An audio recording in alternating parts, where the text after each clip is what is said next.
Warner Chabot. I am the CEO of the California League of Conservation Voters. We are the political arm of the California environmental community. Our mission is to elect environmental leaders and to hold them accountable. One accountability tool that we use is the scorecard on the governor, Mr. Newsom, and the legislature. If we graded our mayors, every one of the mayors that's here today would be getting an A+. It's not hype to say that climate change is the issue of our generation. It's not hype to say that we are literally in a race to save our planet and the people on that planet from severe hardships that would dwarf the current economic crisis that we are now facing. With climate change, there are talkers and then there are leaders. Leaders who walk the talk. The three leaders here, the three mayors, are such leaders. Mayor Newsom is such a leader. Mayor DELLUMS and Mayor Reed are such leaders. The business leaders here today that are helped create this, especially the Silicon Valley Leadership Group, are the type of people that are literally changing the course of history. This is a global challenge. Yet global challenges require a regional response from committed companies, concerned communities, and interested individuals, willing to set aside their own differences for what we know is the common and critical good. This day has been a long time in coming. It's a lot more difficult than it appears to get Gavin Newsom, Ron DELLUMS, and Chuck Reed together at the same time, and let alone getting our staffs and our organizations together on the same page. And what we have here with this Bay Area Climate Compact does that.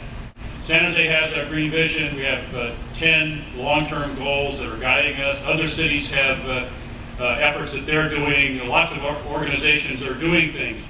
Those are all good.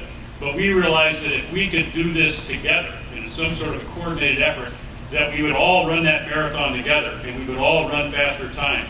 This will help the region deal with environmental problems and also create jobs. We have a tremendous opportunity in this region today because of what the federal government is doing with the stimulus package and the direction that President Obama is taking the administration.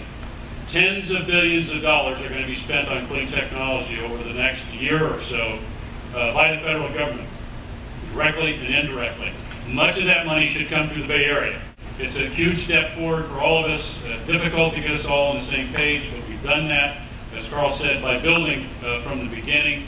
And now we hope that we'll get many more other mayors, counties, and other governments to join in when everybody sees the benefit of running this race together. We're all in this together, and that's really the spirit of this collaborative, that none of us can do this alone, that we need each other, and we need to work in much more strategic and aligned fashion.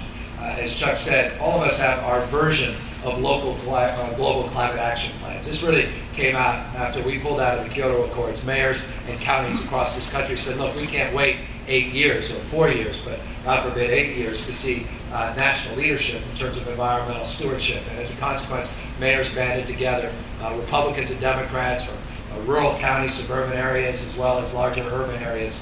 We came together with these plans. The problem is they don't all line up naturally together. Our local global climate action plans calls for rolling back our CO2 emissions 20% below 1990 levels by 2012. We're already 6% below 1990 levels. We've basically reached the Kyoto Accords, which we're proud of, but we haven't done everything perfectly and right. And candidly, we don't have all the answers, but we know that they're out there. And as a consequence of that, we've been looking to best practices, not just across this nation, across the state, but even in our own backyard. This is the perennial issue that has defined so much of the dialogue and discourse in the last few years. Seemingly, though, it's getting short-shrifted right now in the economic climates. And the opportunity is the opportunity of our lifetime to twin the issue of environmental justice, the issues associated with global climate change, and revitalizing our economy. We are the birthplace of biotechnology and life sciences and nanotechnologies, where it all started out here in the Bay Area. As well, we are home to the dominant venture capital as it relates to green technology. 40% of the world's venture capital in green tech is coming literally within a few square miles from where we are standing. Let us not lose that position of strength and leadership. And that's the spirit, I think, that defines this collaborative and this announcement. We get it.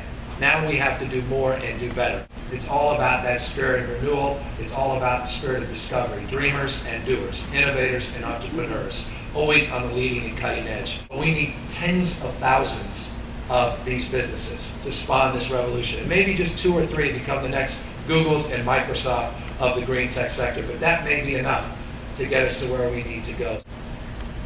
We have to standardize our efforts. It's not just sharing best practices and ideas in terms of energy generation, energy storage, energy efficiency. But if we're going to do electric vehicles in San Francisco, we got to make sure that if someone drives south, they can actually get back north. And the only way they're going to do that is if they have a recharging station or a switch station so they can get refueled, so to speak.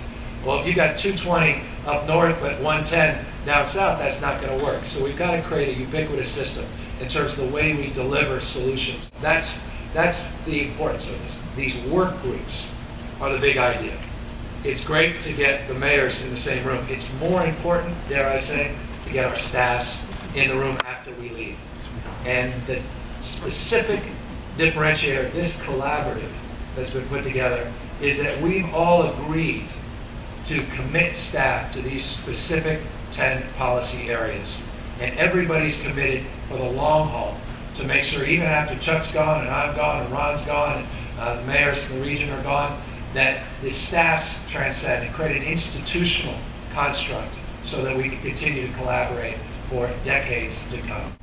And for all of you here who have chosen as your labor to fight for this earth and protecting the environment, I think that there's no better cause than that, and I'd like to give us all a round of applause for that.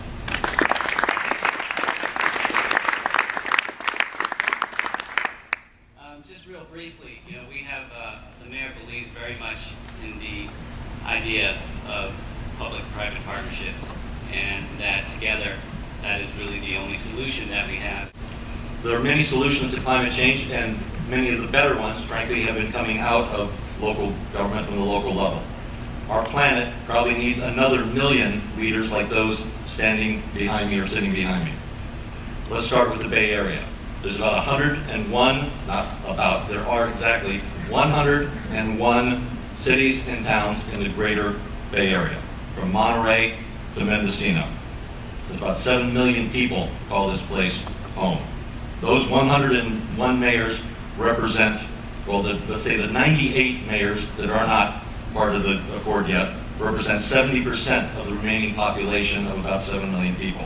They're not part of this compact yet. In the next 3 to 6 months, the California League of Conservation Voters, Environmental Defense Fund, and the people behind me intend to move heaven and earth to make sure that those other 98 cities and mayors come on board. The League will let you know over that period who's on the bus, who's tardy, and who's not on the bus. Our success will be a model for other regions. When the 101st mayor signs that accord, we can then look our president in the eye, our governor, our citizens, but most importantly, our children and our grandchildren. And we can say that we did, by doing this action, actually change the course of climate change history on this planet. And that would be a proud moment for all of us. Thank you.